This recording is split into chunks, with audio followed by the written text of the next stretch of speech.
Silakan duduk saudara. Ini minggu yang akan berbeda sekali.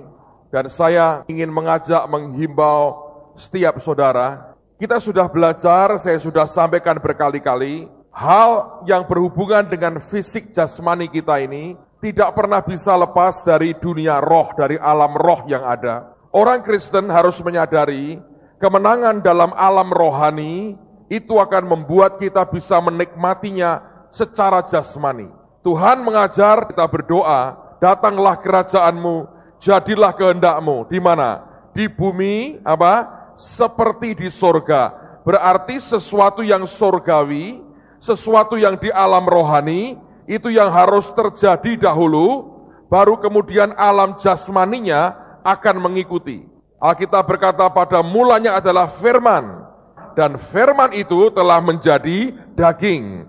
Artinya sesuatu yang rohani itu akan bisa jadi dalam alam daging kita. Nah, ini kita harus mengerti. Nah, apa kaitannya dengan yang kita mau buat dalam minggu ini? Dan saya minta perhatian saudara. Sejak awal tahun 80-an, waktu itu kita belum bergereja, kami masih punya persekutuan dalam jumlah yang sangat kecil dibanding dengan yang Tuhan beri sekarang. Ada awal-awal di mana kita persekutuan dan semuanya kita mulai dengan sederhana dan kecil. Tapi yang ajaib adalah di zaman itu, di tahun-tahun itu, belum banyak orang yang melakukan. Tapi Tuhan menggerakkan hati kami, setiap minggu malam selesai persekutuan, kami ini diajari untuk keliling kota Semarang. Dulu orang belum kenal namanya prayer drive. Kami kenal namanya doa keliling aja. Jadi pakai mobil, kita bagi, kita keliling, kita tengkingi, kita berkati. Ya kalau gereja enggak ditengkingi, diberkati saudara. Jadi kita memberkati banyak, nengkingi banyak, ngikat, melepaskan, semua yang kita bisa. Lalu kemudian setelah selesai semuanya, sekian mobil itu akan berkumpul di daerah Gombel sana, itu ada Taman Tabanas. Kabarnya masih ada, saya sudah lama tidak lewat situ. Dan di situ belum sepadat sekarang bangunannya. Kami kumpul, dulu isinya orang pacaran di situ. Sekarang sudah nggak ada mungkin ya, terlalu ramai untuk pacaran. Jadi kami kumpul di situ, kami mengedangkan tangan memberkati kota Semarang. Setiap ada hamba Tuhan datang sebagai pembicara tamu, kami selalu ajak naik ke atas. Kami berkata, Pak atau Ibu tolong berkati kota ini. Dan mereka kami ajak naik, mereka senang sekali, mereka memberkati Semarang dari atas. Itu yang bertahun-tahun kami lakukan dan kami kerjakan. Saya masih ingat satu hari Pak Yusak Cipto juga kami ajak naik ke atas. Dia doa sangat singkat dan dia berkata begini, wes beres, apik katanya. Lalu saya bilang, apik apa nih? Wes beres, ini kota nanti akan dilawat Tuhan luar biasa. Apik katanya. Dan kemudian kami pulang. Tapi saya masih ingat satu hari saudara, pada waktu kami pulang dari acara mendoakan kota, Tuhan bicara dengan saya begini. Dia berkata, satu hari kelak, aku berikan kota ini kepadamu. Dan saudara sekalian, inilah hari-harinya. Kalau Anda masih ingat sepanjang tahun 2006, saya ulang lagi cerita ini, kita diajari main banner, diajari peperangan rohani. Tidak pernah yang namanya ada kegerakan rohani.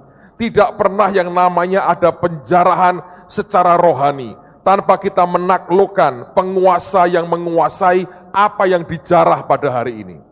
Kalau hari ini, kayak Kamis lalu, hampir 25.000 orang datang dalam KKR Anak Raja, dengan begitu banyak kesembuhan, healing yang terjadi. Saya beritahu, tidak pernah terjadi, hanya tiba-tiba terjadi, tanpa kita bayar harganya, dan tanpa kita menaklukkan penguasa di udara yang membelenggu mereka selama ini. Tidak pernah ada ceritanya setan itu sukarela berkata kepada gereja, lu ambil tuh 25.000, gua udah bosen sama mereka. Tidak pernah ada ceritanya. Sampai kapanpun, sampai hancur itu manusia, sekali dia pegang, tidak akan dengan gampang dia lepaskan. 25.000 yang datang Kamis yang lalu, itu bukan karena sebuah perjuangan yang tidak ada apa-apanya. Itu hasil sebuah peperangan rohani di antaranya.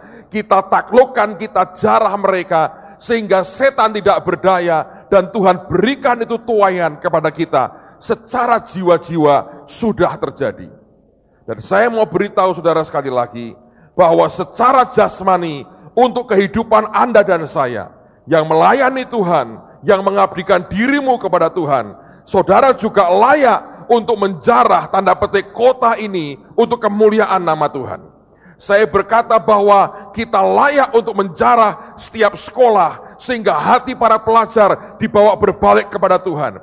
Kita bisa menjarah setiap bagian keuangan kota ini, sehingga anak-anak Tuhan yang cinta Tuhan, yang mau korban bagi Tuhannya, dia harus jadi orang yang pertama yang menikmati kekayaan kota ini, dan bukan orang-orang di luar yang tidak percaya kepada Tuhan Yesus. Anda harus punya keyakinan, yang kita tabur itu kita tuai. Anda mesti punya keyakinan kota ini bisa dikendalikan oleh orang-orang benar di dalam nama Tuhan Yesus. Dan Anda orang-orang pertama yang seharusnya mengendalikan kota ini untuk kemuliaan nama Tuhan. Saya percaya, dengar baik-baik, saya percaya kalau Anda dokter, Anda bisa jadi dokter yang paling hebat di kota ini. Kalau Anda pengusaha, Anda pengusaha paling berhasil di kota ini. Kalau Anda jadi orang kaya, Anda termasuk orang-orang paling kaya di kota ini. Karena kita cinta Tuhan. Dan Tuhan berikan kota ini kepada kita. Kalau Anda kerja, Anda punya karier, harusnya karier Anda luar biasa. Setiap kali orang melihat akan kota ini, yang dijumpai kelompok anak-anak Tuhan, yang diberkati Tuhan, yang apapun dia kerjakan memberkati kota, dan mengendalikan kota ini untuk kemuliaan nama Tuhan. 25.000 jiwa, itu gak main-main loh saudara. Banyak orang berkata ini belum pernah terjadi sebelumnya seperti ini. Beberapa klip DVD kita akan dibawa di pertemuan doa para pendoa sedunia di Hawaii. Dan mereka mau mendoakan, mereka lagi menelaah ini gejala apa sebenarnya, kok sampai terjadi seperti ini. Saya beritahu sederhana tanpa ditelaah, Tuhan lagi hot dengan kita, dan dia lagi kenceng dengan kita. Sederhana saja. Nah, saya mau tanya siapa yang kepingin Anda jadi orang-orang yang memegang kunci, otoritas, kekuatan, berkat di kota Semarang. Angkat tangan tinggi-tinggi. Nah, jangan berpangku tangan saudara. Kita mesti jarah kota ini. Nah, ada sebuah kesempatan yang Tuhan beri. Secara profetis akan kita buat. Tanggal 6 April, Jumat ini adalah Jumat Agung. Ini merupakan hari libur. Ini kesempatan Tuhan buka. Selasa lalu saya ketemu dengan Pak Wali Kota di kediaman beliau. Saya ungkapkan satu kerinduan hati dan dia setuju. Kalau tidak ada halangan, beliau sendiri akan hadir dan akan melepas kita. Apa yang kita mau buat? Kita mau bersihkan kota. Saya butuh 10.000 orang untuk dalam beberapa jam membersihkan kota ini. Pemerintah kota kita antusias. Kita juga akan tanam 1.000 pohon. Dan tiap kita buat itu kita berkata, kita tanam pohon kehidupan di dalam nama Tuhan Yesus. Anda masuk sekolah, masuk di pasar, di Ziping, tidak ada orang akan nyemplung kali, dengarkan baik-baik. Dan di pinggir sungai, di pertokoan, di depan bank, Anda bisa bersihkan. Mereka lagi tutup semua. Anda bersihkan, Anda kasih minyak, kalau perlu tumpangi tangan, di dalam nama Yesus. Aku mau ambil ini duit bank, ini duitku sebetulnya. Di dalam nama Yesus, punya saya. Kenapa tidak begitu? Anda masuk sekolah, Anda berkata, Tuhan, buat kegerakan di sekolah ini. Kegerakan rohani di sekolah ini. Dibuka, saudara, semua sekolah dibuka. Ada hampir 200 titik diberikan kepada kita oleh pemerintah kota. Bayangkan, ini sebuah kesempatan anugerah yang luar biasa. Kita akan kebaktian jam 6:30 pagi, hanya sejam setengah, jam 8 tepat kita akan selesai. Dan seharusnya jam 8 itu dari pemerintah kota, Pak Wali atau wakilnya atau siapapun akan meresmikan dan kita keluar sama-sama. Nah, kalau Anda mau ambil bagian, karena kami harus bagi arealnya. Yang kedua, kita akan dapat pembagian jatah kaos. Oke? Dan ini bukan kaos dengan model pemilu loh ya. Anda terima kaosnya tidak nyoblos gambarnya, tidak boleh saudara. Itu kaos buat seragam. Kebaktian Jumat Agung pakai kaos tidak masalah. Dan kita akan buat hal yang rohani, yang alkitabiah. Sebelum saya khotbah kita akan foto bersama. Seperti Yesus di malam sebelum dia mati, dia foto bersama. Anda tahu foto bersama? Anda tahu gambar Tuhan Yesus foto bersama dengan 12 muridnya. Kita juga akan foto bersama. Kita mau berkati yang memberi kita kaos supaya dia senang kita pakai kaosnya. Itu aja tujuannya. Tapi saya mau beritahu saudara, ini hal yang luar biasa. Akan diatur lebih jauh. Karena itu bagi Anda yang, siapa yang rindu kota ini diberkati Tuhan? Angkat tangan tinggi-tinggi. Siapa yang rindu diberkati Tuhan hidup Anda? Angkat tangan tinggi. Siapa yang mau bergabung, ikut kerja beberapa jam? Angkat tangan tinggi-tinggi. Alright. Kamis jam 5 sore, usahakan datang saudara. Akan dibagi dalam kelompok. Pak, saya nggak kenal. Enggak, ini kelompok Anda buat sendiri. Disiapkan 200 pemimpin, Anda nanti ngelompok sendiri. Ya, kalau Anda lebih dari 50 dibagi 2. Tapi ini Anda akan ngelompok masing-masing. Kemudian nanti Anda akan diberi kaos. Nah kaosnya saya nggak tahu tebal tipisnya, wong diberi orang, ya diterima apa adanya dengan syukur. Pak ketipisan, rangkepi, nggak apa-apa saudara. Alright? Dan hari itu ke gereja nggak usah pakai dasi, nggak usah pakai jas. Saya juga mau kaosan, jadi asik juga. Dan doakan supaya tanggal itu mobile klinik kita bisa selesai dan kita akan putar kota, bunyikan sirine dan buat heboh kota ini untuk kemuliaan nama Tuhan. Amen. Saya mau tunjukkan Anda sebuah klipnya, menantang, mendorong Anda ambil bagian. Para pelajar, mahasiswa juga akan bergabung. Saya dengar dari luar kota, dari Gubuk, ada dari Gubuk berapa orang akan gabung? 100 orang dari Gubuk membersihin kota Semarang. Kalau orang Semarang tidur ongkang-ongkang minum kopi, itu memalukan sekali. Orang Gubuk ngeresiki kota Semarang. Anda harus menjarah sebelum jarahan Semarang dibawa ke Gubuk. Dan Gubuk jadi ibu kota Jawa Tengah, tidak lucu saudara. Amen. 100 orang lebih dari Gubuk. Dan kalau kita tidak kerja, lalu satu hari Anda akan kaget, kok ibu kota Semarang dipindah ke Gubuk. Dan itu akan sangat menyedihkan sekali. Anda tanya, dari mana? Dari Jawa Tengah, dari kota Gubuk, saudara. No, tidak boleh terjadi dan itu harus kita yang kuasai dan kita akan nikmati berkat Tuhan. Sebetulnya, dengar baik-baik. Kita tidak mau lakukan yang lain kecuali kita ingin melihat kota ini dan jiwa-jiwa dibawa dalam tangan Tuhan. Amen, saudara. Alright, mari kita buka firman Tuhan. Kitab Nabi Yesaya, pasal yang ke-41. Yesaya, pasal yang ke-41. 2 minggu yang lalu ada kejadian yang aneh sekali. Dalam satu hari saya dapat SMS dari 2 orang yang berbeda, yang tidak saling janjian. Mereka mendoakan saya. Dan saya merasa enakan hati saya ketika saya tahu didoakan makin banyak orang. Dan mereka mendapatkan dari Yesaya 41. Memang memberikan ayat yang berbeda, tapi ayat yang disampaikan berdekatan. Dan karena itulah saya baca ayat ini, dan kemudian Tuhan bicara sesuatu yang ajaib sekali. Tuhan berkata ada satu generasi yang sedang Dia bangkitkan dengan sikap hati, dengan attitude kerajaan, yang beda dengan kebanyakan orang lain miliki. Nah kita akan lihat minimal 4 poin pada sore hari ini. Dan kita lihat mulai ayat yang pertama, nanti akan kita baca perlahan terus sampai dengan ayat yang ke-20. Kitab Nabi Yesaya pasal 41, mulai ayat yang pertama. Dengarkanlah aku dengan berdiam diri hai pulau-pulau. Hendaklah bangsa-bangsa mendapat kekuatan baru. Biarlah mereka datang mendekat, kemudian berbicara, baiklah kita tampil bersama-sama untuk berperkara. Siapakah yang menggerakkan dia dari timur? Menggerakkan dia yang mendapat kemenangan di setiap langkahnya, yang menaklukkan bangsa-bangsa ke depannya, dan menurunkan raja-raja. Pedangnya membuat mereka seperti debu, dan panahnya membuat mereka seperti jerami yang tertiup. Ayat 3, ini poin yang pertama, ajaib sekali. Ia mengejar mereka, kata firman, dan perhatikan, garis bawahi, dengan selamat ia melalui jalan yang belum pernah diinjak kakinya.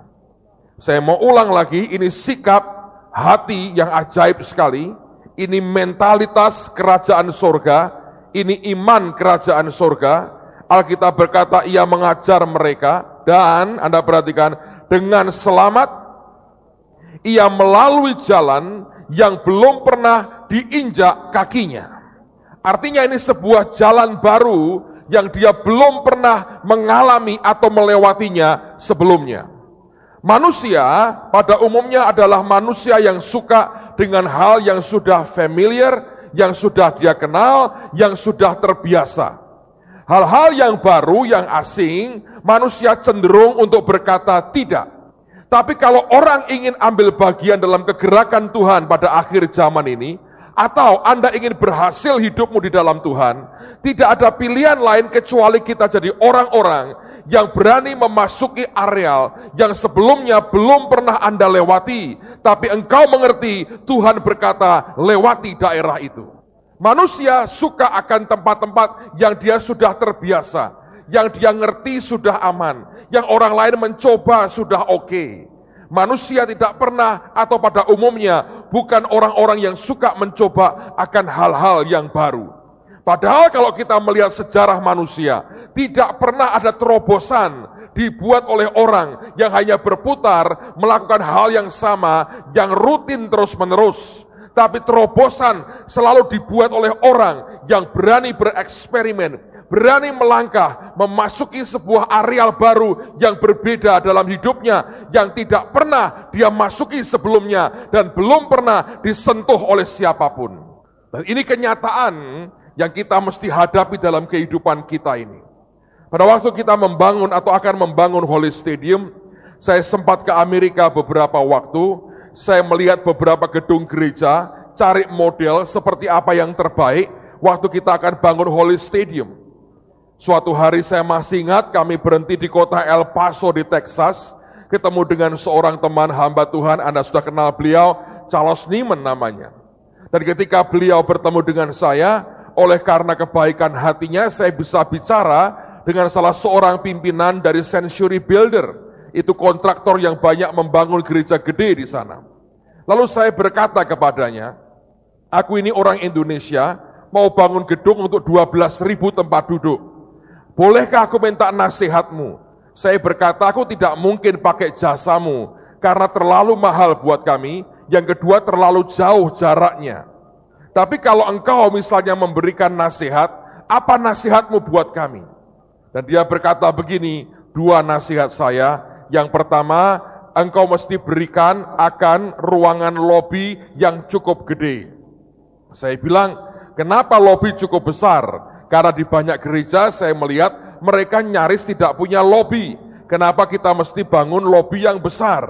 Lalu orang ini berkata, kalau jumlahmu makin banyak, hubungan antar jemaat makin longgar.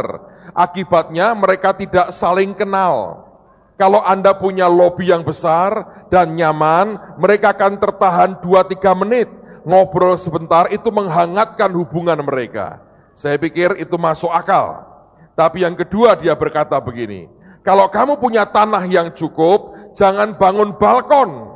Nah saya bingung itu, karena setiap gereja di Indonesia, hampir semua mesti ada balkonnya. Saya bilang, kenapa jangan bangun balkon? Nah dia berkata begini, saya belajar selama 12 tahun saya buat survei dan saya menjumpai sebuah fakta.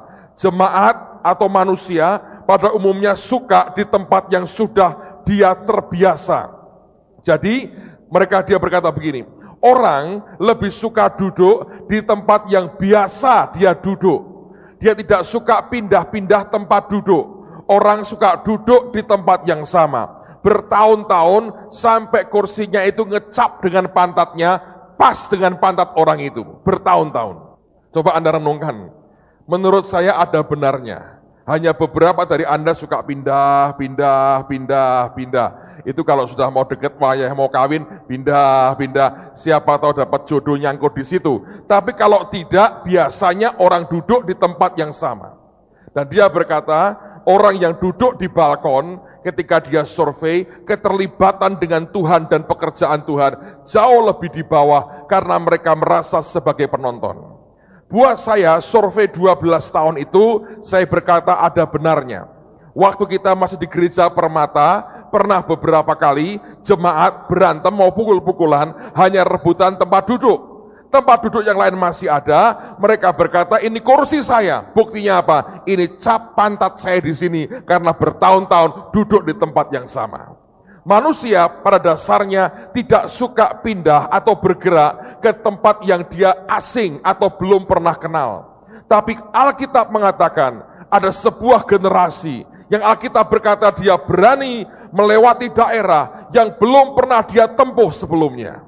Tapi masalahnya adalah dengan kita, seringkali kita harus berhadapan dengan diri sendiri yang tidak pernah berani melangkah keluar. Manusia lebih suka melakukan yang biasa dia lakukan.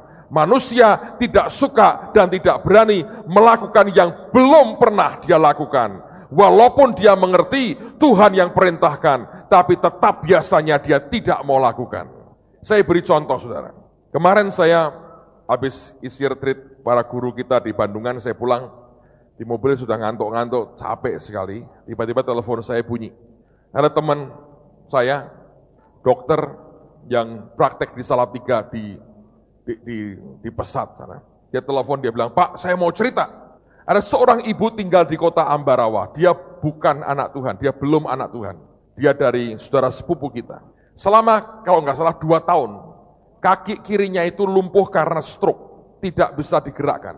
Sudah berobat kemana-mana. Dia nangis, dia meratap karena cacat, karena lumpuh karena stroke. Suatu malam, ketika tidur, ibu ini bermimpi. Paginya dia bangun, dia cerita kepada suaminya akan mimpinya. Dan dia berkata begini, "Pak, tadi malam aku mimpi." Suaminya bilang, "Kamu mimpi apa?" "Aku mimpi diparani londo gondrong." Dia bermimpi didatangi orang asing, orang kulit putih, tapi rambutnya panjang, pakai jubah putih. Nah, dia pakai istilah londo gondrong, saudara. Lalu kemudian suaminya bilang, "Nah itu si londo itu ngomong apa sama kamu?" Dia bilang, "Kamu sakit kan?" Dia bilang, "Iya." "Mau sembuh?" Dia bilang, "Aku mau sembuh." "Kalau kamu mau sembuh, kamu mesti doa sama aku, doa ke aku. Harus percaya dengan aku. Dan doanya tujukan minta kepadaku." Terus dia berkata, "Kamu berobat ke situ," katanya.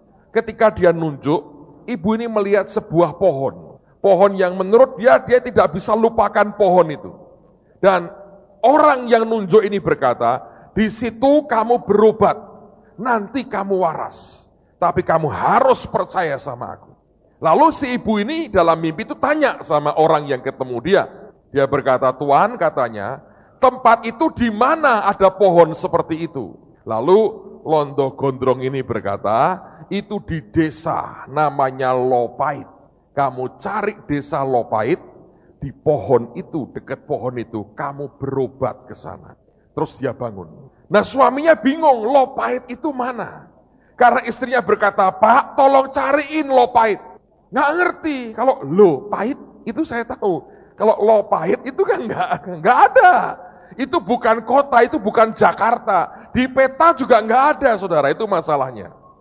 Karena itu nama desa, dan itu di Salatiga. Tapi suami ini baik sekali, dia carikan kemana-mana, dia tanya ke orang, "Pernah dengar nggak tempat namanya Lopait?" Ajaib sekali, ada orang ngerti dan berkata, "Itu desa di Solotigo," katanya. Lalu kemudian bapak ini ngomong sama istrinya, "Ada loh desa, nama desa di Salatiga, ayo ke sana." Lalu mereka berdua ke sana, masuk desa Lopait. Dan tiba-tiba ibu itu lihat pohon itu. Dan dia berkata, "Benar Pak," katanya, "itu pohonnya," katanya. Dan waktu dilihat di pohon itu merupakan pohon yang ditanam di dekat balai pengobatan miliknya Pesat. Dokter teman kita, Dokter Junaidi itu yang jadi dokternya di sana. Lalu mereka berkata, "Oh, londo gondrong iku nyuruh awake dhewe berobat ke balai pengobatan ini," lalu datang ke sana. Dirawat, saudara. Dia tidak ngomong apa-apa, hanya cerita, "Aku ini stroke." Dirawat 3 hari, sembuh total. Nah, waktu sembuh total, baru cerita. Sebenarnya dia cerita ke istrinya, Pak Junaidi. Dia berkata, sebenarnya dia berkata, "Aku ini datang karena mimpi." Dan dia cerita mimpinya. Dan dia bilang, "Betul itu. Londo itu betul," katanya. "Sekarang aku waras. Sudah 2 tahun stroke, dirawat 3 hari, bisa jalan." Lalu si dokter ini penasaran. Londo, gondrong, mukanya agak merah, pakai baju jubah putih. Dia kira-kira ngerti kan saudara? Tapi kalau siapa tahu omnya dia yang dilihat kan nggak jelas. Ya toh? Dia masuk ke dalam, dia ambil gambar, dia punya gambar Yesus lagi jalan di atas air. Lalu kemudian dia berkata, "Bu, apakah londo gondrongnya ini?" "Iya, betul, ini londo gondrongnya. Ini namanya Yesus." Waras tuh. Saya kok belum pernah ketemu londo gondrong ya Pak? "Percayalah sekalipun kau tidak melihat," kata Tuhan Yesus. Kalau Anda dengar cerita seperti ini, kita kan senang toh. Bangun iman kita. Ya toh? Enggak. Harusnya nangis loh saudara. Kenapa? Sebab tugas mandat pemberitaan Injil itu Tuhan berikan kepada gereja. Cuma gereja ini jago kandang. Hanya beraninya teriak dalam gereja, tidak berani keluar bawa jiwa datang kepada Tuhan. Ya kan? Dan Tuhan jadi tidak sabar. Tanteni ora gerak-gerak. Apa yang dia buat? Nginjil dewe lah. Ngimpeni. Loh orang kok enggak pernah ngimpi ketemu saya Pak? Ya kalau ketemu malah girap-girapen. Buk tagih hutang soalnya. Karena orang tidak pernah berani melakukan yang tidak nyaman. Orang lebih suka berkata, "Ya aku pokoknya datang kebaktian. Orang lain mau selamat, mau tidak, ya terserah dia." Kita beraninya dalam kota ini. Kita teriak penginjilan. Kita nangisi Indonesia. Tapi ketika begitu banyak orang dibawa Tuhan, dijawab tangisan kita. Toh kita tidak berbuat apa-apa. Sebagian toh diam. Sebagian hanya menunggu. Sebagian malah ngomongnya negatif. Dan Tuhan berkata, "Kalau engkau terus begini, kapan aku datang yang kedua kali?" Tuhan gak sabar, harus tak impenane, diimpeni. Masa harus begitu? Satu hal, itu meneguhkan hati kita, menguatkan. Satu hal seharusnya templakan buat gereja, karena mandatnya tidak dijalankan dengan semestinya. Saya berdoa di tengah-tengah kita, akan muncul orang-orang yang berbeda. Akan muncul orang-orang yang berani melintasi jalan yang sekalipun kita belum berani, belum pernah melewatinya. Tapi begitu Anda ngerti Tuhan mau begitu, Anda lakukan dengan kekuatan Tuhan, hasilnya akan luar biasa. Teruskan lagi ayat berikutnya. Ayat 4. "Siapakah yang melakukan dan mengerjakan semuanya itu? Dia yang dari dahulu memanggil bangkit keturunan-keturunan. Aku Tuhan yang terdahulu, dan bagi mereka yang kemudian aku tetap Dia juga. Pulau-pulau telah melihatnya dan menjadi takut. Ujung-ujung bumi pun menjadi gemetar. Mereka datang dan makin mendekat." Ayat 6 dan 7 Anda perhatikan, ini sudah merupakan sikap yang langka banget. Yang seorang menolong yang lain dan berkata kepada temannya, "Kuatkanlah hatimu." Saling menolong sudah nyaris tidak ada. Orang lebih suka saling memangsa, saling menjatuhkan, saling menjegal. Tapi ini generasi berbeda. Dan dikatakan, tukang besi menguatkan hati tukang emas. Dan orang yang memipihkan logam dengan martil, menguatkan hati orang yang menempa di atas landasan. Ia berkata tentang patrian itu baik, lalu menguatkannya dengan paku-paku sehingga tidak goyang. Ini sikap hati yang ajaib dan Anda makin jarang jumpai loh saudara. Orang seringkali hanya mencela apa yang orang lain buat. Bukan saling menguatkan, saling melemahkan. Kalau ada orang lain buat sesuatu yang hebat, kita merasa terusik. Bukan karena kita ingin melakukan yang sama atau menguatkan lebih lagi, tapi merasa kalau ada orang melakukan hal yang luar biasa, kita merasa lebih jelek kelihatannya. Dan sikap seperti itu bukan sikap kerajaan sorga. Tapi faktanya, itu kenyataan yang terjadi. Sekian belas tahun yang lalu, waktu kita masih mulai bergereja di Permata itu tahun 93-94. Roh Tuhan kerja luar biasa. Jemaat kira-kira baru 125 orang waktu itu. Dan saya masih ingat ada seorang hamba Tuhan dari Jakarta datang melayani di tempat kami, seorang bapak. Dia khotbah, dia sharing, dia mendoakan orang. Setelah dia selesai, dia berikan kepada saya. Ketika saya ajak nyembah Tuhan lagi, roh Tuhan kerja. Saya bukan mencoba untuk pamer siapa lebih hebat, siapa lebih diurapi. Waktu saya pegang mikrofonnya, hadirat Tuhan turun lagi dan kami nyembah Tuhan lagi. Saya doakan beberapa orang dan begitu banyak orang dijamah Tuhan, luar biasa. Dan teman saya hamba Tuhan ini jauh lebih tua dari saya. Dia mengamati dengan dia tutup tangannya begini, dia amati saya. Dan dari sorot matanya, saya sudah akan mengerti apa yang bakal dia katakan. Saya berharap seorang bapak yang akan menguatkan anaknya dengan berkata, lakukan terus yang terbaik buat Tuhan. Tapi saya tahu dari sorot matanya, saya tidak akan dapatkan itu. Dan persis seperti yang saya duga. Bukan karena saya peka, karena saya seorang nabi, saya bukan nabi, saudara. Bukan karena saya peka, karena saya mendengar suara roh Tuhan, walaupun saya memang mendengar dia berbicara. Tapi saya tahu dari sorot matanya itu sorot mata yang tidak asing, yang di mana-mana kita akan jumpai. Dan saya seperti bisa membaca apa yang bakal dia katakan. Dan kalimat yang dia katakan memang persis seperti yang saya duga. Begitu acara semua selesai, hampiri saya. Dia tepuk punggung saya dari belakang. Dengan baik dia berkata, dia tepuk, dia berkata, hati-hati lo ya, jangan sombong lo ya, katanya. Hati-hati katanya.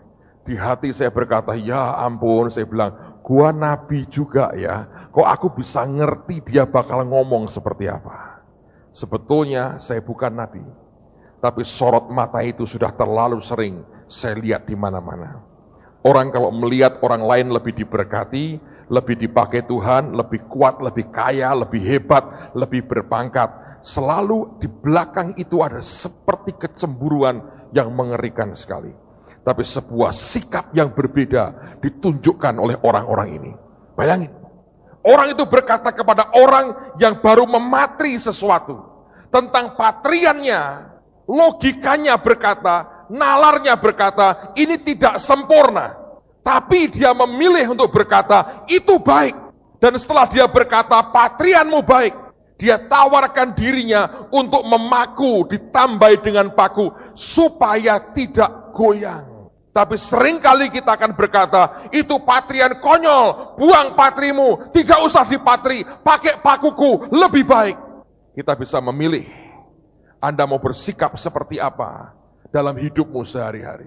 Engkau bersikap mendukung orang lain, mensupport, menguatkan, supaya tidak goyang, atau engkau runtuhkan pekerjaan orang lain, lalu Anda melakukan sendiri apa yang engkau mau engkau kerjakan.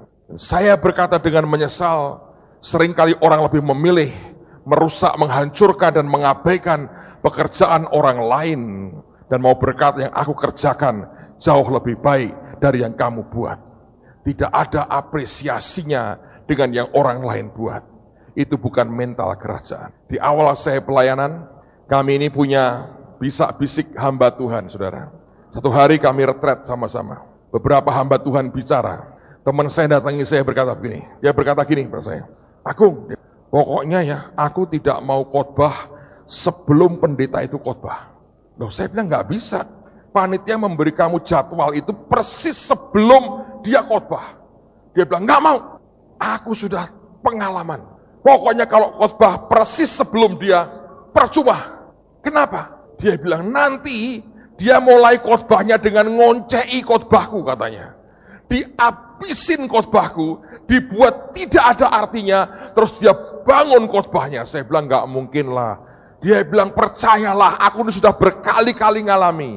Tolong minta panitia dirubah, gantian sama kamu. Oh enggak, saya bilang aku juga nggak mau dibegituin. Ngapain gua kesini kan? Ini kan nasibmu, saya berkata. Mari kita percaya dia sudah berubah. Dia berkata saya ragu tuh. Kami coba ngomong ke panitia, bisa nggak digeser? Beliau duluan session pertama, ini kedua. Jawabnya panitia apa? Maaf Pak, nggak bisa. Kita berikan puncaknya ke dia. Karena dia yang paling top, dia puncaknya saja. Dicoba, dirayu tidak bisa. Saya ngomong ke teman saya, terima nasiblah, saya doakan. Mudah-mudahan kali ini dia baik. Ya khotbah, teman saya ini khotbah bagus saudara. Dia khotbah bagus.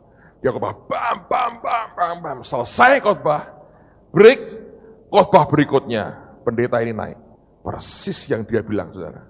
Anda tadi mendengar khotbah ini. Saya beritahu, saudara. Sebetulnya itu adalah hal yang terlalu dasar. Ada hal yang lebih tinggi dan lebih dalam. Saya bilang, gila ini orang ini. Saya tidak ngomong orang biasa loh. Saya ngomong pendeta, saya ngomong hamba Tuhan. Seringkali sikap kita, attitude kita tidak korek, saudara. Saya berdoa di tengah-tengah kita akan dibangkitkan orang-orang yang tahu bagaimana mendorong, mengencourage, dan menguatkan orang lain. Amen, saudara. Seringkali kalau saya berkata di sekolah-sekolah, lihat ada anak sudah kurang, goblok lu, tolol. Mengerikan sekali. Di Amerika sedang ada keprihatinan. Sebelum tadi saya berangkat, saya sempat nonton CNN. Larry King, saudara, buat interview dengan Bill Crosby. Saudara tahu, sekarang ini tiap 1 dari 150 anak yang lahir itu kena autis. Dan sampai sekarang belum bisa diketahui kenapa seperti itu. Dan autism ini, itu jumlah yang kena itu, dengerin ya, yang kena AIDS, kanker, dan apa digabung jadi satu, itu peningkatannya tidak bisa melebihi peningkatan anak kena autis. Itu anak punya dunia lain, dunia tersendiri. Saya tetap percaya sih, kuasa Tuhan akan sanggup mengubah anak itu. Saya percaya. Dunia mungkin nggak punya solusinya. Yesus pasti bisa. Karena itu kita akan buka kelas autis di sekolah ini. Amen, saudara. Saya percaya itu bisa. Dalam anugerah Tuhan, dengan doa, tekuni, tumpangi tangan, doakan tiap hari, mesti berubah. Bisa, saya yakin itu. Tapi mereka berkata, ini penyakit menggoyang masyarakat sekarang. Karena kalau makin banyak di antara masyarakat yang kena begini seperti apa. Bayangin saudara, kalau anak-anak itu tinggal di Indonesia, goblok lu, edan anak ewang. Ayo saudara, Anda akan dengar omongan orang-orang seperti itu. Dan tidak akan diterima di masyarakat. Saya pikir masyarakat kita ini seringkali lebih kejam saudara, dibandingkan masyarakat di luar sana.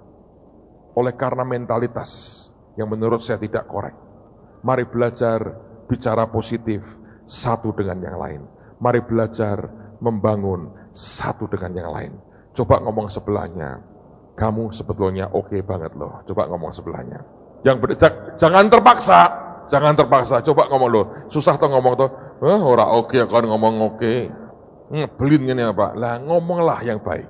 Karena orang Indonesia ini, saya selalu berkata begini, cari 11 pemain aja mengalahkan Brasil kagak pernah bisa.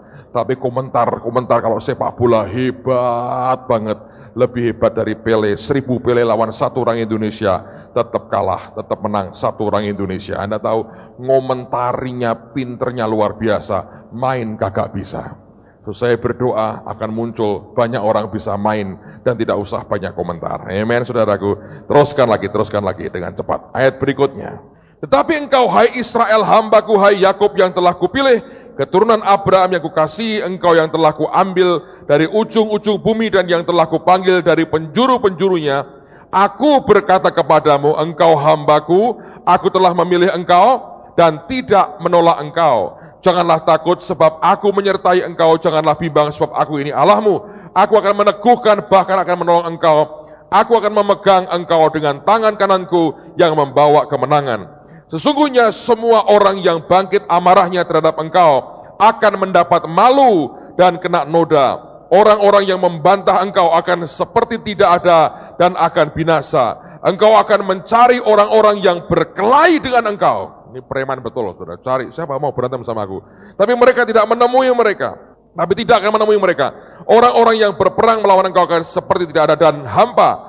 Sebab aku ini Tuhan Allahmu memegang tangan kananmu dan berkata kepadamu, janganlah takut, akulah yang menolong engkau. 14, Anda perhatikan. Janganlah takut, hai cacing Yakub, hai si ulat Israel. Garis bawahi kata ulat itu. Akulah yang menolong engkau, demikianlah firman Tuhan. Dan yang menebus engkau ialah yang Maha Kudus Allah Israel. Apa yang hebat dari ulat, saudara? Dalam terjemahan aslinya ulat dari kata tola, dan kata tola ini aneh, ini ulat yang berbeda. Ini bukan ulat gatel seperti yang Anda pikir, bukan sama sekali. Tapi ini ulat yang memang dibudidayakan, dipelihara. Dan di dalamnya itu kalau Anda pencet, itu bukan merah atau warna apa yang keluar itu bukan, atau kuning, bukan. Ulat ini kalau Anda pelihara, setelah gemuk, Anda pencet, matikan, pasti matikan, pencet, itu keluar warna ungu kerajaan. Dan zaman dulu, raja-raja Kalau membuat pakaian, membuat jubah, membuat tirai-tirai kerajaan yang ungu, itu bahan pewarnanya dari ulat tola ini. Tapi ulat ini hanya bisa menghasilkan warna kerajaan ketika dipencet, cepret. Dan ini yang ketiga, Tuhan sedang bangkitkan generasi yang tahan pukul, yang dipencet berkali-kali, cepret keluar, melendong lagi, dung, cepret keluar, bum, keluar lagi. Orang yang tahan pukul dan pukulan yang membawa kepada kemuliaan. Kemarin saya nonton film kartun. Anda dengar baik-baik cerita film kartun ini, dan sejak hari ini cintailah film kartun, saudara. Ini bukan cerita soal Scooby-Doo. Saya nonton sama Sasa di kamar hotel di Bandungan kemarin. Sudah nganggur nih, nonton film kartun, saudara. Saya mau cerita. Siapa yang pernah tahu permainan baseball di Amerika? Coba angkat tangan, baseball. Yang lain nggak tahu. Kasti, sinten sing ngertos kasti, coba angkat tangan, kasti. Bangetan banget, saudara. Mari belajar sedikit intelek dan relevan dan signifikan lah, saudara. Ya, itu baseball itu seperti kasti pokoknya, sudah gampang. Bola dilempar, pukul, dar, gitu, selesai kan. Permainan kasti Amerika, kalau Anda tidak tahu. Diceritakan pada hari itu ada pertandingan besar. Dua tim baseball terkenal lagi mau bertanding. Dan cerita itu karena film kartun tentang sekeranjang bola baseball. Bola kasti, gampangnya mas. Bola kasti yang ngumpul sama-sama. Bola-bola ini bicara. Kok bisa Pak? Wong film kartun itu semua sah. Jatuh dari planet lain pun tidak mati. Wong namanya film kartun. Cuma posting, bangun lagi. Ya, dibom, deng, cuma gosong tok. Terus besoknya normal lagi. Wong film kartun. Jangan ditiru karena film. Ini kumpulan keranjang baseball, saudara. Lalu mereka ini saling ngomong soal keranjang baseball. Para bola ini lagi ngomong. Mereka berkata, wah ini pertandingan besar ya. Iya. Siapa yang bertanding? Oh klub ini lawan klub ini. Lalu bola-bola yang senior berkata, wah rada gawat nih sebetulnya. Kenapa? Di tengah-tengah mereka ada bola paling junior. Dan dia mendengarkan para seniornya ngomong. Seringkali kalau kita mendengar para senior berkata dan berbicara, Anda tidak akan dibangun, Anda akan dilemahkan. Oh jangan loh, hati-hati loh ya, awas tuh, rem, hati-hati. Dicereweti terus, itu para senior. Tugasnya memang cerewet dan melemahkan orang seringkali. Kalau Anda mau semangat kumpul dengan yang muda-muda, bergerak dulu baru mikir belakangan. Kalau yang tua-tua, mikir terus dan tidak bergerak kemana-mana. Jadi ini pilihan susah buat kita sebetulnya. Yang tua berkata begini, kita memang kan bola, nasib kita begini, tapi dari pengalaman aku menyaksikan berkali-kali, itu klub yang satu itu ada satu pemukulnya yang hebat sekali. Saya lupa namanya, Ray siapa gitu. Itu kalau mukul kerasnya minta ampun, bisa pecah loh kita. Bola dipukul, dia meledak, pecah. Lo pernah lihat, dengernya begitu. Dengernya selalu lebih hebat, saudara. Ya, denger itu mesti ada bumbunya. Lalu kemudian mereka cerita, kita kalau dipukul yang lain nggak apa-apa. Syukur-syukur yang kalau mukul kurang jago, cuma melanting ke belakang, terus dia lari cuma sedikit, itu nggak apa-apa. Terus dianggap kita jadi bola sial, terus dibuang nggak apa-apa. Nanti diberikan ke panti asuhan, ke anak sekolah, buat main bola baseball-baseballan sama mereka. Itu mukulnya meleset terus, nggak apa-apa. Ya kalau kadang-kadang kena, yo dikit-dikit nggak apa-apa katanya. Jangan sampai kena yang itu katanya. Lalu mereka bola-bola ini berdoa, membuat MK masing-masing. Oh, bukan tambahan saya, saudara. Ini bola berdoa, oh jangan sampai. Semua berharap, ben aku jadi bola kempes saja. Jangan sampai aku dipilih. Mengerikan, kalau kena yang itu mengerikan. Mereka berdoa, berharap, mereka berkeringat semua itu bola. Mereka gemetar, mules perutnya. Tapi nggak bisa ngapa-ngapain, wong bola kan nggak ada lubangnya. Tadi tetap bertahan dengan bolanya mules semua. Pertandingan dimulai, satu bola dicomot, yang mukul orang lain. Semua berkata, bye-bye, semoga harimu menyenangkan ya, sampai ketemu entah di mana katanya. Ya pisah, peluk-pelukan dulu bolanya, dicomot sama orang. Lalu pertandingan berjalan, saudara. Dan setiap kali bola baru diambil, orang lihat yang mukul bukan orang lain. Mereka merasa, wah ya bagus dia, tidak bagus saya. Kenapa enggak dia yang dipukul orang itu? Dan orang itu belum muncul dalam pertandingan. Sampai satu kali saudara, tiba-tiba orang itu muncul. Dan diambillah bola baru untuk dilempar ke arah pemukul itu. Dan yang diambil yang paling junior. Ketika diambil, ini bola lemas. Inginnya langsung kempes, tapi gak bisa kempes-kempes. Ingin meletus, gak bisa meletus. Ingin rusak, gak ada yang merusak. Dia utuh dipegang. Wah, orang berkata, ini paling oke. Ketika diambil, yang lain pura-pura menangis sambil bersyukur. Bejo awake dhewe katanya. Rasakno, tapi di luar pura-pura, aduh kasihan. Gantiin dong, jangan katanya. Cuma hanya berkata kasihan. Dan bola ini sudah gemetar. Keringatnya keluar banyak. Cuma nggak kerasa karena yang mau melempar pakai sarung tangan yang gede. Dan kemudian dia lihat orang ini kekar badannya. Dia sudah makin gemetar. Orang pemukul hebat ini bawa 10 tongkat baseball. Dia ayunkan bersama. Begitu kencang. Dan kemudian dia pilih yang paling berat. Dia lempar yang 9. Dia lihat bagaimana dia mulai berjalan dengan gagah. Semua bertepuk tangan. Dan dia mulai tahu bahwa kakinya ada lumpur yang nempel. Dia mulai gedok, dak, rontok semua lumpurnya. Gantian, dak, rontok semua. Dia mulai gerak, wah tulangnya bunyi semua, saudaraku. Ini otot kawat balung besi, waduh, luar biasa. Dan dia mulai ayunkan ini, dan dia mulai siap. Dan bola ini sudah berkata, oh Tuhan terimalah rohku. Bola gak punya roh, tambahan dari saya. Dan ketika dilempar, ini orang tidak bergerak. Ditangkapnya di belakang. Dia berkata, lega aku. Mungkin dia stroke, tidak bisa gerak itu. Doaku didengar Tuhan, katanya. Dan dia berkata, kenapa aku kena orang seperti ini? Teman-temanku lebih beruntung nasibnya. Kenapa aku jatuh ke tangan manusia mengerikan? Ini pukulan mengerikan. Dan kemudian diambil lagi dan dilempar. Kali ini saudara, pukul dengan begitu keras. Keras. Dan bola itu sambil muter, dia melanting naik dan dia teriak, film kartun ya sah toh teriak toh. Dan begitu tinggi sekali. Dan dia berkata, kepalaku pusing, berkunang-kunang, aku seakan-akan semua gelap, terpelanting jauh banget. Dan itu dipukul jauh, melebihi akan stadion, sehingga keluar dari stadion, sampai keluar stadion, home run saudara. Orang semua tepuk tangan tuh, bola melewati stadion jauh banget. Dan tiba-tiba bola ini teriak, dia berkata, dia teriak dan dia tahu, dia lagi menghujam turun, dan jatuh di perumahan kumuh. Di dekat jauh di stadion itu. Dan ketika dia menukik, dia lihat puluhan anak lihat dia turun, mereka teriak-teriak. Dan ketika dia jatuh ke tanah dan dia mental beberapa kali, dia lihat puluhan anak ngejar dia, berebut dia. Dan seorang anak dengan kasar ambil dia dan pegang dan kuasai. Dan dia berkata, aku yang punya, aku yang punya. Dan bola kecil ini, dia berkata, aku sudah memar semua. Itu pukulan mengerikan banget. Entah berapa lama aku pingsan lah, rasanya mati dan hidup lagi. Dan dia tahu dipegang anak kecil dari perumahan kumuh. Dan dia berkata, nasibku habislah.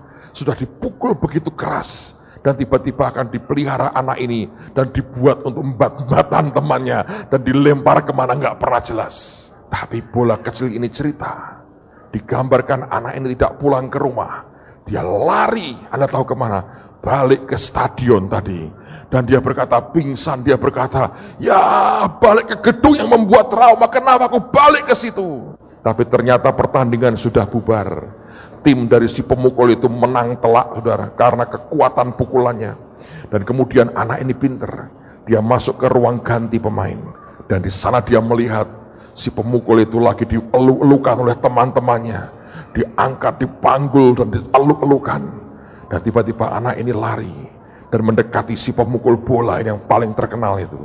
Dan dia berkata, sir, ini bola yang tadi kamu pukul. Dia berkata, aku minta tanda tanganmu. Manajernya dengar itu, dia berkata, tunggu. Kamu dari mana? Dia berkata, aku rumahku di daerah sini. Ini bola tadi sekian menit lalu melenting jatuh di kampungku. Lalu mereka membuka peta akan kota itu. Dan diukur jaraknya 900 sekian apa gitu saudara. Dan mereka berkata, wah Ini pukulan terjauh dalam sepanjang sejarah bisbol katanya. Dan manajernya berkata gini kepada anak ini, aku minta bola itu. Dia bilang, aku ganti dengan bola baru. Kamu tak tambahin $50 ya buat kamu. Nanti bola baru ini dia juga tanda tangani. Mau gak? Oh, dia bilang mau katanya. Dibawa bola baru ini. Dia minta pemainnya tanda tangani. Diberikan ke anak ini. Diberi $50. Si anak suka banget. Lalu bola yang dipukul keras itu dibawa balik ke pemainnya. Manajernya berkata, tanda tangani lagi dong, ya. Tanda tangani bolanya. Anda tahu dibawa kemana? Ada sebuah tempat yang orang sebut sebagai The Hall of Fame. Gedung tempat orang-orang terkenal atau barang-barang yang ternama, yang bersejarah. Dan bola itu diberi kotak kaca yang bagus sekali. Ditaruh tempat tataan yang bagus sekali. Dia dimasukkan di situ. Di luarnya ditulis tulisan yang sangat jelas. Apa yang terjadi? Ini bola dipukul oleh pemain ini dengan pukulan terjauh dalam sejarah permainan baseball di Amerika. Dan dimasukkan di Hall of Fame. Bola junior itu duduk dengan senyum sebagai raja. Dia berkata, enak juga ya, dipukul cuman sekali. Dan aku tidak pernah dipukul lagi. Sejak hari itu sampai sekarang kalau Anda mau nonton itu bola, Anda mesti bayar. Datang ke gedung itu di The Hall of Fame. Saya nggak tahu di mana, film kartun tidak menjelaskan kepada saya cukup lengkap. Anda mesti bayar. Anda hanya mengagumi bola itu. Dan dia berkata, halo, good morning sir, how are you? How are you? Good morning, good morning. Dan dia dihormati orang, difoto banyak orang, dikenang banyak orang. Dan jadi terkenal di seluruh dunia. Dan hari ini Petrus Agung pun mengkhotbahkan bola itu, saudara. Satu pukulan keras yang ditakuti banyak orang. Sebuah pukulan yang sangat kuat yang membuat semua orang ngeri. Tapi kalau kita tolak, itu akan menghasilkan warna kerajaan. Tiba-tiba pukulan keras dalam hidup, dalam hati kita. Orang berkata, jangan sampai kamu kena yang seperti itu. Tapi ada bola-bola kehidupan kita yang tidak bisa lepas dari semuanya itu. Dan ketika menghantam kita, dibuat terpelanting sangat tinggi dan mengerikan sekali. Dan Anda boleh teriak, Anda boleh menjerit sekuat Anda bisa. Tidak masalah dengan itu. Tapi perhatikan kalau engkau mengiyakan apa yang Tuhan mau dalam hidupmu. Dan mengizinkan Tuhan melakukan apapun juga. Tiba-tiba engkau akan berpindah. The Hall of Fame jadi milik saudara. Gedung orang-orang beken, history maker, pembuat sejarah, jadi bagian saudara. Amen saudara. Ini generasi yang tahan pukul, yang memberikan pantat hidupnya untuk dipukul oleh apapun, untuk membuat dia terpelanting dan menghasilkan kegerakan besar untuk kemuliaan nama Tuhan. Yang terakhir, so cintailah film kartun mulai hari ini. Teruskan ayat 15. Sesungguhnya aku membuat engkau menjadi papan pengirik yang tajam dan baru dengan gigi 2 jajar. Engkau akan mengirik gunung-gunung dan menghancurkannya, dan bukit-bukit pun akan kau buat seperti sekam. Engkau akan menampi mereka, lalu angin akan menerbangkan mereka, dan badai akan menyerakkan mereka. Tetapi engkau ini akan bersorak-sorak di dalam Tuhan, dan bermegah di dalam Yang Maha Kudus Allah Israel. 17, perhatikan ini. Orang-orang sengsara dan orang-orang miskin sedang mencari air, tetapi tidak ada. Lidah mereka kering kehausan. Lagi-lagi dia ngomong tentang orang sengsara dan orang miskin. Tetapi aku Tuhan akan menjawab mereka, dan sebagai Allah orang Israel, aku tidak akan meninggalkan mereka. Aku akan membuat sungai-sungai memancar di atas bukit-bukit yang gundul, dan membuat mata-mata air membual di tengah dataran. Aku akan membuat padang gurun menjadi telaga, dan memancarkan air dari tanah kering. Aku akan menanam pohon aras di padang gurun, pohon penaga, pohon murat, dan pohon minyak. Aku akan menumbuhkan pohon sanobar di padang belantara, dan pohon berangan serta pohon cemara di sampingnya. Ini semua hal yang tidak mungkin. Di padang gurun tidak mungkin semua pohon ini tumbuh. Ini jenis pohon yang tumbuh di dataran tinggi, tapi Tuhan akan melakukannya. Setiap kali Tuhan memilih orang-orangnya, kemarin saya berkata, orang bertanya, why him, kenapa dia? Tapi selalu ada alasan dari pihak Tuhan, dan tidak ada orang yang bisa memaksa dia untuk menjelaskannya.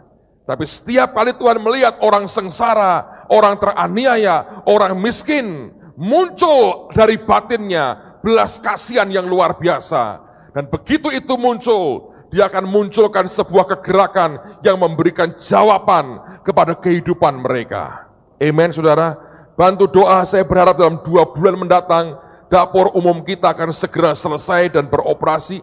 Dari pagi kami sudah bicara dengan orang yang jadi importirnya, dia akan bantu, dia berkata, Pak, saya tahu misi Bapak, saya tidak komersial sama sekali, saya akan potong keuntungan saya, dan kita berikan yang terbaik buat Tuhan, melayani mereka.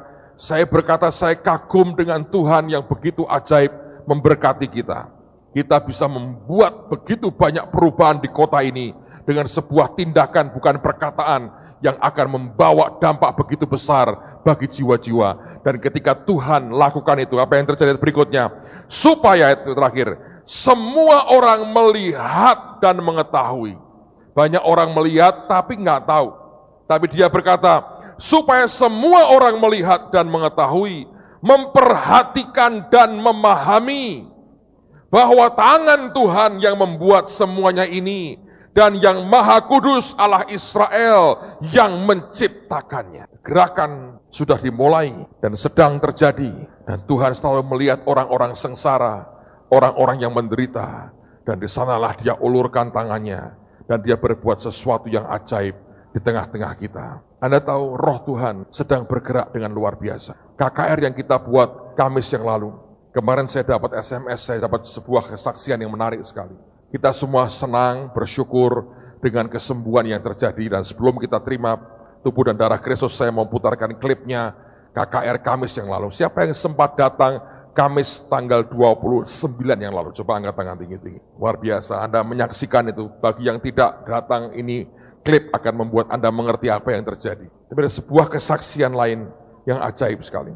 Saudara mengerti bahwa ada kelompok waria yang menyanyi buat Tuhan. Tanggal 9 nanti kita akan buat KKR untuk para waria se-Jawa Tengah dan se-Yogyakarta. Di Jogja diharapkan akan datang 300 waria menyerbu kota Semarang, luar biasa.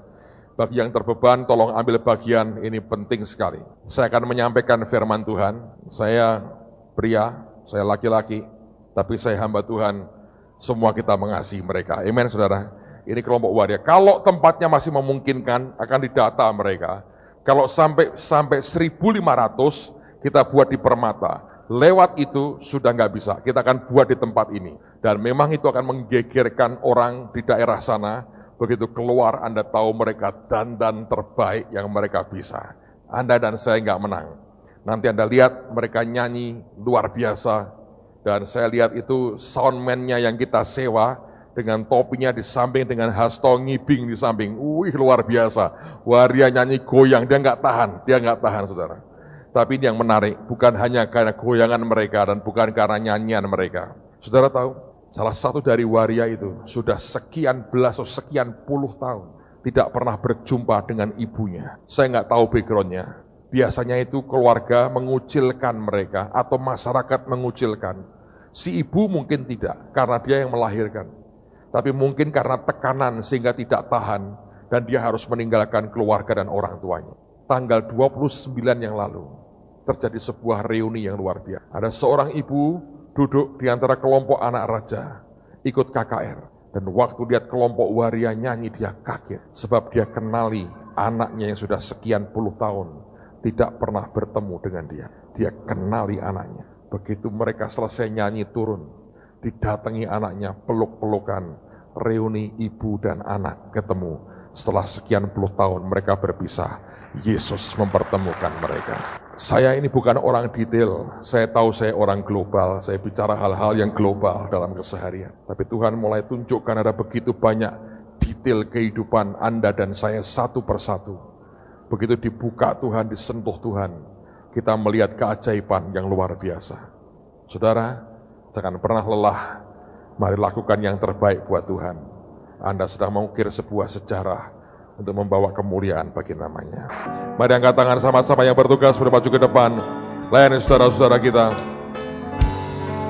Ku telah mati dan tinggalkan cara hidupku yang lama. Semuanya sia-sia dan tak berarti.